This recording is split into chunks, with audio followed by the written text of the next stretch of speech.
Hai ma'am ngasi Dehradun gi ko yensang na pi yon ba market ta chat pane ba ado kai ki yon ge adu cherake ado ma'am si ying biu ko pan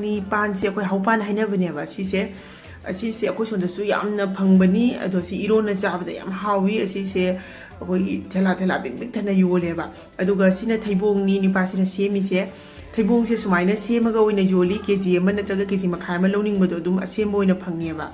aduga asolom dana dum haira yoli aduga asida ko mula se yam marang kaina yoli ado asida phangda badi leite akoi solom da phangba adum loina phangi aduga mushroom se yam marang kaina phangi mushroom se akoi matum ta ba du su phangi aduga topa akoi som da sana ba do adu su yam phangi ba adu marak ta sumaina su dum phiron su khaji khrak yoli phiron se yam tang ba dinate ko adum regular use ki oi bane ba aduga plastic ki poche asisu yam hena phagudi nate adugu dum sijina budi yai adum sumaina tabba de si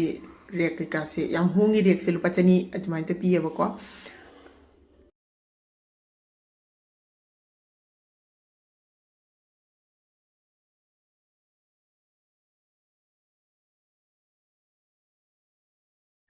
Hauji amu aise market manung de change aduga alu se sida kg taruk ta lupa cham pi aduga tilhauna kg manga da cham aduga ase tomato